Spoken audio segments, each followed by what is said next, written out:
Hi. I am 45 years old. I know, I look amazing, thank you. I am 45 years old, and I have never once unselfconsciously held hands with a lover in public. I'm 45 years old, and I have never once casually, comfortably, carelessly held hands with a partner in public. I don't know how many of you can even imagine what that might be like, because, of course, it's a small thing, isn't it, holding hands with a lover in public. And it's not that nobody wanted to, it's just that we didn't feel comfortable to do that. Now, like many gay people, when I was younger, in my young life, I struggled at one time against being gay. I didn't want to be different. I didn't want to be this thing that I didn't really understand, this thing that I had learned was shameful or joke-worthy. But when I eventually did sort of understand and come to accept who and what I am, I have never, since that moment, never once have I ever wished that it turned out differently. I am thoroughly, deeply, delightedly happy to be gay.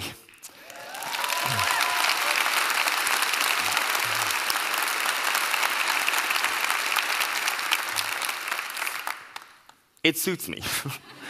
I am really good at it. And yet, every day I am jealous of straight people because that private little small, intimate gesture of affection has never once been mine. Every day I see young straight couples walking through the park and they are casually holding hands, and I am jealous of them.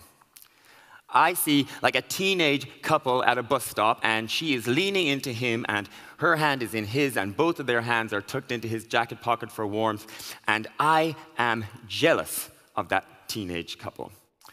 I will sometimes see a man, unconsciously put his hand, a protective arm, around his girlfriend, and she will link her fingers through his, and I am jealous of that.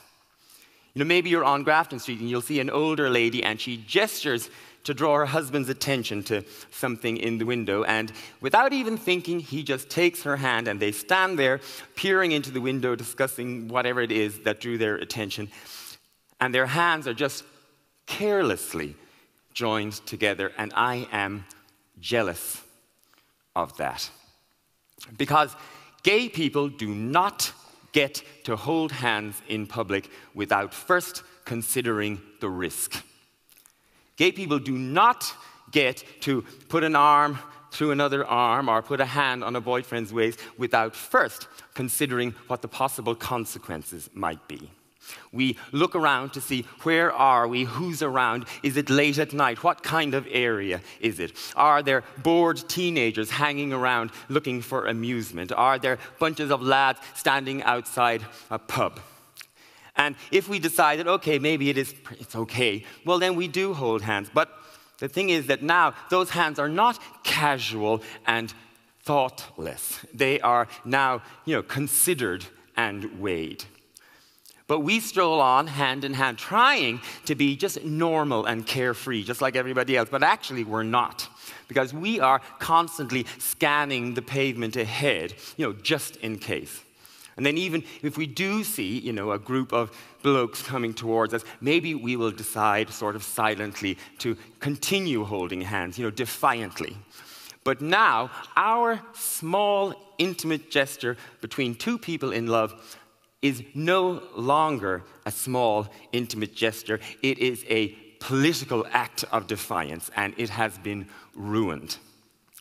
And anyway, then you sort of think, well, we've had such a lovely afternoon, poking around in that garden center, looking at things for the garden we don't actually have. And, and then you think, all it will take is one spat faggots or a split lip to turn that really lovely afternoon into a bad afternoon that you will never want to remember. And even if you are somewhere where you think, "Ah, it's perfectly fine here, nobody here is going to react badly to our tiny gesture." I don't know, say you're wandering through a posh department store. Even then, people will notice. Now, they may only notice because they're thinking, "Oh, isn't it nice to see two gays holding hands in public?" But they still notice. And I don't want them to notice. Because then our small, intimate, private, little human gesture has been turned into a statement, and I don't want it to be turned into a statement. Our little private gesture, like Schrodinger's cat, is altered simply by being observed. We live in this sort of homophobic world, and you might think that a small little thing like holding hands in public, well, it's just a small thing. And you're right, it is indeed just a small thing. But it is one of many small things that make us human. And there are lots of small things every day that LGBT people have to put up with that other people don't have to put up with. Lots of small things that we have to put up with in order to be safe or not to be the object of ridicule or scorn. And we are expected to put up with those things and just thank our blessings that we don't live in a country where we could be imprisoned or executed for being gay. And we are so used to making those small adjustments every day that even now we rarely ourselves even notice that we're doing it, because it is just part of the background of our lives, this constant malign presence that we have assimilated. And if we complain about it, we are told that we have nothing to complain about because aren't you lucky that you don't live in Uganda? And yes, I am lucky that I don't live in Uganda. But that's not good enough. This isn't some sort of game or competition where the person who has it the worst wins the right to complain and everybody else has to just put up or shut up. Our society is homophobic. It is infused with homophobia. It is dripping with homophobia. And when you are 45 years old and you have spent 30 years putting up, 30 years absorbing all of those small slights and intimidations and sneers and occasionally much worse, you just get tired of it. You get fed up putting up. I am fed up of reading yet another article by yet another straight person explaining why I am less somehow than everybody else. You get fed up listening to people describe you as intrinsically disordered, people who don't even know you from their celibate pulpits. You get fed up of the scrawled graffiti, and you get fed up of people sneeringly describe things as gay. You get fed up of steeling yourself to pass by the Saturday night drunks hoping that they won't notice you. And you get fed up of people using their time and energies and talents to campaign against you being treated just like every other citizen.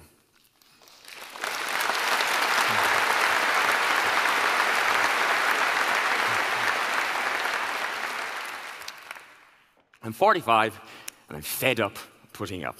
Now, I would, of course, prefer if nobody harbored any animosity towards gay people or any discomfort with gay relationships. But I can live with the kind of small, personal, private homophobia that some people might have. For example, I can live with Mary in Wicklow, who sometimes turns on the television and sees Graham Norton and thinks, "Oh, he seems nice enough, but does he have to be so gay?" I can live with that. I can live with Mary, who doesn't know any gay people apart from that fella who does her hair once a month in curl up and dye. Mary, whose only knowledge of gay people and our relationships comes from what she has gleaned from schoolyards and church and Coronation Street. I can live with that. Now, I would be happy to sit down on the sofa and watch Coronation Street with Mary. I would be happy to have a cup of tea with her and discuss with her why she feels a little uncomfortable with gay relationships. And I would hope that Mary would change her mind. I would hope that she would meet more gay people and find out pretty quickly that we are just as ordinary, just as nice, or just as annoying as all of you people are. And I would hope that she would change her mind, for her own sake as much as anybody else's, because gay people are just as capable of bringing goodness into Mary's life as anybody else. And of course, we could help her with the decorating.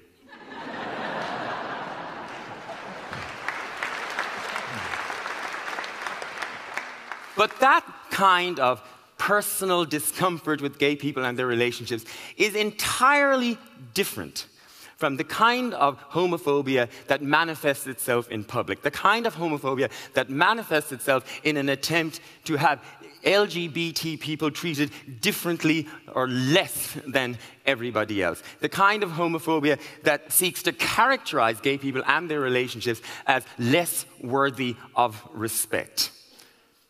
That kind of homophobia I do have a problem with, and I think gay people should be allowed to call it when they see it, because it is our right to do so. Of course, many people object to the word homophobia itself. They object to the phobia part. I'm not afraid of you, they say. But I'm not saying that homophobes cower in fear every time they pass a Cher album, but they are afraid. They are afraid of what the world will look like when it treats gay and lesbian and bisexual people with the same respect as everybody else. They are afraid that they won't fit in this brave new world of equality. But of course, their fear is irrational, because of course the world will not look any different. You know, kids will still want to eat ice cream, dogs will still play fetch, the tide will still come in, and parallel parking will still be difficult. You know, the most vocal homophobes who, know that they long ago lost the arguments, around the decriminalization of homosexual sex, or every other advance for gay people since. These days, you'll find those very vocal homophobes clustered around the same-sex marriage debate. And it is quite the spectacle. Because, of course, they know that they can't come just right out and bluntly say what drives them, which is an animus towards gay people and a disgust at what they imagine we do in bed, because they know that that won't wash with the general public anymore. So they are forced to sort of scramble for any other reason that they can think of to, argue their case. So, gay people are going to destroy the institution of marriage. Gay couples will be wandering through orphanages, picking babies off shelves, trying to find one that matches their new IKEA sofa. Or that allowing gay people to get married will destroy society itself, and many, many more. Well, including my own personal favorite, which is the old argument that the word marriage is defined in some dictionary or other as a union between a man and a woman, and that therefore same-sex marriage can't possibly be a marriage, which is a piffling argument against words and dictionaries, and not an argument against same-sex marriage. Of course,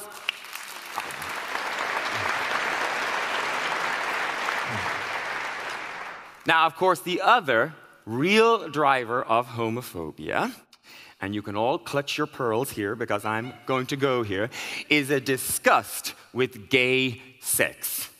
In particular, with gay male sex. The poor old lesbians just get caught in the homophobic crossfire, guilty by association. Because what they really don't like is anal sex, sodomy, buggery. And they assume that that is all we do. They feverishly imagine that we spend all day jumping around buggering each other. I mean, they obsess on it. And in fact, what they actually do is reduce us down to this one sex act, whether or not we do it at all. Because we are not regular people with the same hopes and aspirations and ambitions and feelings as everyone else. We are simply walking sex acts. Now, earlier this year, I was invited to take part in the St. Pat's for All parade in Queens in New York. Now, it is a really lovely, charming grassroots event in Queens, which was set up in response to the ban on gay groups marching in the famous Manhattan St. Patrick's Day parade. Now, in that Manhattan St. Patrick's Day parade, any Irish group who wants can march.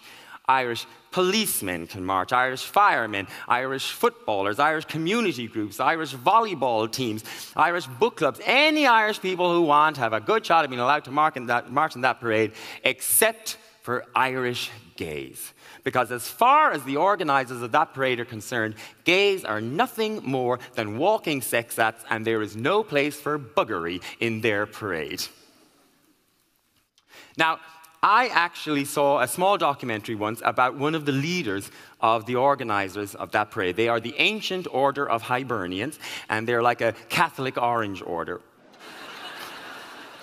They dress the same and everything.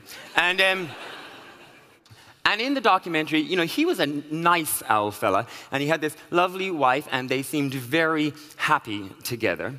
And when I looked at them, I saw this life lived together. And I imagined that if I asked him about their life together, that he would remember, you know, the first time they met. He would remember how nervous he was on their first date together and how proud he was when he turned and saw her coming up the aisle in that dress that she had fretted over for so long. And I imagined that if I asked him, he would remember that phone call to say that she had gone into labor and the dash across town, and the other time when she went so far past her due date that she promised she would bounce up and down on a trampoline until the baby bounced out of her, and how they laughed so hard about that. And I imagine he would remember other occasions, like when their youngest broke his arm and cried all the way to the hospital, and that other time when she was sick and he could not sleep alone in the empty bed, and so in the middle of the night he got up and went back to the hospital even though he knew they wouldn't let him in to see her at that hour. I imagine that he would remember all of those things and many more, all of the small things that go up to making a relationship and making a person a person. And when I looked at him, I imagined all of those things too. But when he looks at me, he doesn't see me that way. He doesn't see gay people that way. To him, we are just sex acts. And there is no place for sex acts in his parade. I am 45 years old, and I am fed up putting up, so I'm not anymore. I'm 45 years old, and I'm not putting up anymore because I don't have the energy anymore. Putting up is exhausting. I am 45 years old, and I'm not putting up anymore because I don't have the patience anymore. 45 years old. I was born 6 months before the Stonewall riots, and you have had 45 years to work out that despite appearances, I am just as ordinary, just as unremarkable, and just as human as you are. I'm 45 years old, and I am not asking anymore. I am just being. Human being. Thank you for your time.